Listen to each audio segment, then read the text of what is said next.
Today on the table, I'm bringing you the FNS and the Smith & Wesson SD9. You will see a price split of about $71. The Smith & Wesson is about $71 cheaper than the FN. I unfortunately ordered the wrong firearm. Kind of hang my head in shame for a minute. I had ordered the Kami version, which comes with a 10-round magazine. These are super easy to identify. One, it only counts up to 10. Two, there's a crimp in it preventing it from going down lower to fully fill. You do not want to order this part number. This is the part number you want to order. Be very sure if you're ordering this offline, you get this part number so you can get the full magazine. The firearms are very similar. Shape, size, width. Where the Smith & Wesson excels is this is slightly lighter. Now they accomplish this by a few different things. They got plastic sights, plastic mag catch, plastic guide rod. The FN comes with night sights that are steel, steel guide rod. Let me double check that real quick. Yes, steel guide rod, steel mag catch. Both do have plastic triggers. The FN does have a flared mag well. It's pretty cool. Also a little lanyard spot. The Smith & Wesson does not. When you purchase the firearms with the FN, you get what I'd call like a throwaway hard case. It's just bending plastic in the back, so this is going to wear out and snap. Trigger lock, your case is fired, owner's manual, changeable back strap. You don't get a sticker, but you do get a refrigerator magnet. You get 3 magazines, 17 round capacity. With the Smith & Wesson, you get 2 mags. This particular model, unfortunately, is a 10 round capacity. I believe the normal one's a 16 round capacity. Cardboard box, trigger lock, range flag. The magazine quality on both of these are actually pretty good. They don't look bad at all. They got similar craftsmanship in the construction. I kind of feel that the FN has a slight advantage in the finish, but the Smith & Wesson is still alright. Your FN uses a Picatinny rail. I forget what this rail is called, but it's different. The only difference is it doesn't have the notches all the way back. Really though, in a handgun, you don't use these back notches because that's typically not where your flashlight will have the attachments. Because it'll clamp on like this, and it'll have a bar that goes through it that'll keep it from moving off. So is those notches in the back really that important? No, but I do think it adds a lot of style to the firearm. Trigger brake.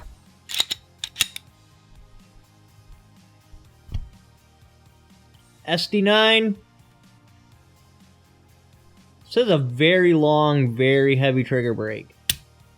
But it actually brakes pretty respectably. The brake on it's clean. Reset.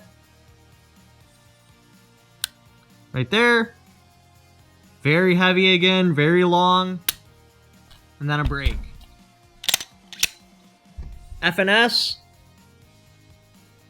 Much lighter, much shorter trigger brake. Here's my wall. And then a brake.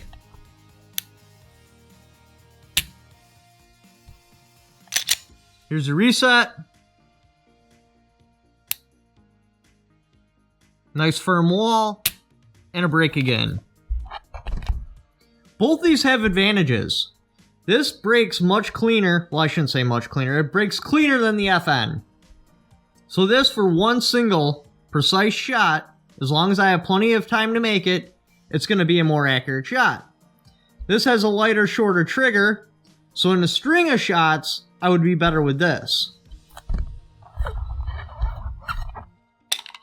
Your FN is fully ambi. Mag release, both sides. Slide stop or slide release, whatever you feel like calling it. Also both sides. Takedown on the FN. Flip the lever down. Drop your mag. Send the slide forward. Dry fire it. Slide comes off. Not too bad.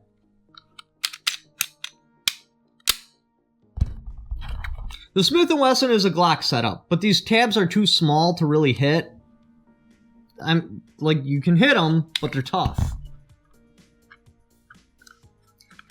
These tabs should be just a little bit bigger. But other than that, takedown very easy. It's probably actually got a slight edge over the FN.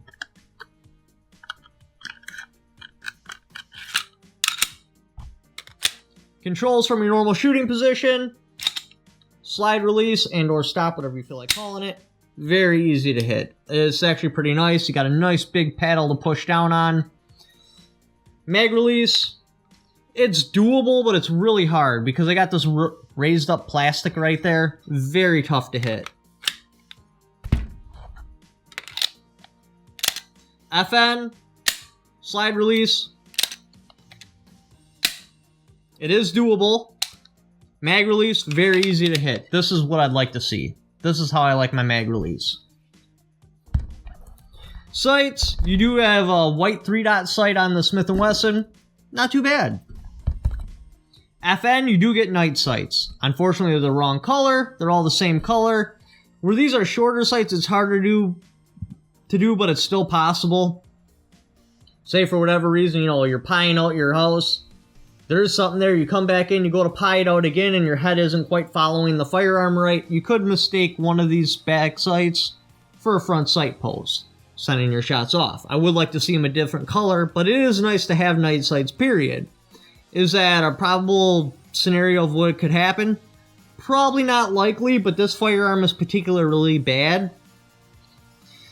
Because the dots in the back are smaller than the dot in the front, which the idea is it's supposed to stop that from happening, it screws up your depth perception of where the sights are. When I'm playing with this in the dark, they look all the same distance away from my face because typically your firearm will have the same size dot in the front as well. So when you play with it in the dark, your depth perception is like, okay, that one's farther away, and it's still easy to pick out, I guess you would say. But this one having the small dots in the back, big dot in the front, and they're all the same color, they all look the same distance away from your face. Very easy to confuse. That is something you're going to want to be aware of. Like I said, they both do have accessory rails, so you can put a tack light on there. Pretty cool. The overall styling, without a doubt, the FN kills the Smith & Wesson. Just how the shape of the firearm is, how all the cuts are done, that little nub of barrel, the way the lower's put together. It should be noted, I am an FN fanboy, and a lot of it has to do with FN styling. I'm going to try to keep this on bias, but there is going to be a slight bias there. Smith & Wesson, it just comes off as cheaper. The amount you pay for this firearm, it feels like that cost of a firearm. This one only being $71 more, is that price worth it to you? I think so, but, I prefer this styling. It just looks good to me.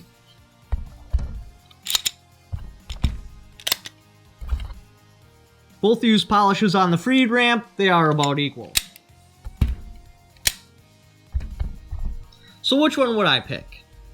Oh, one more thing. The FN, the back sight, it's ramped. So if you're trying to rack this off your clothes, you gotta also use the front sight. Because of that, rack a little bit and let it go. Not 100%, so you only have to pull it back a little bit and let it go. Not 100%, so you only have to pull it back a little bit and let it go.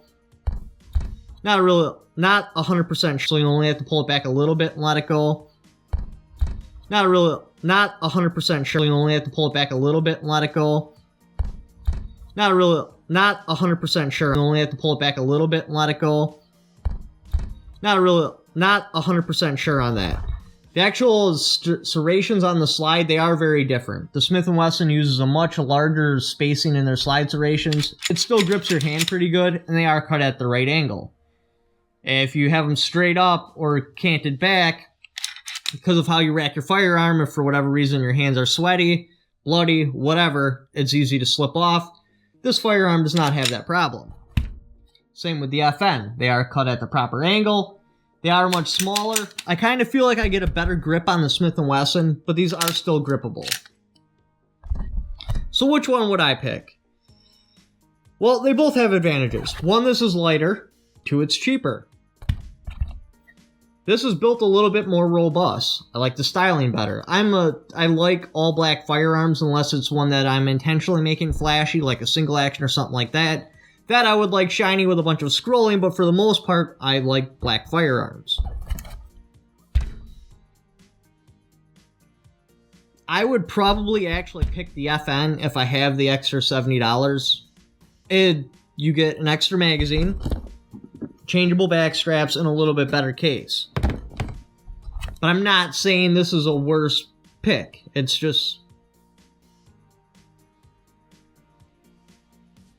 I don't feel like the value is quite as high on the FN. With all your metal parts, the fact that it's got an FN stamp on it, I believe this has one more round capacity over the Smith & Wesson if you don't order the Kami version. I'll have to annotate that in if I'm wrong. It's just... it feels more like combat ready. This feels more like something at the range with the longer trigger pull and that. Yeah, you do get a cleaner trigger pull so you would enjoy it more. But if I were to like try to really pound out rounds very quickly, I will be more accurate with the FN. So myself, without a doubt, I would pick the FN. That could be because I'm an FN fanboy. I'm not 100% sure, but this would be my pick. If you'd like to check out my other videos, click on these two cards. Thank you for watching. Don't forget to subscribe.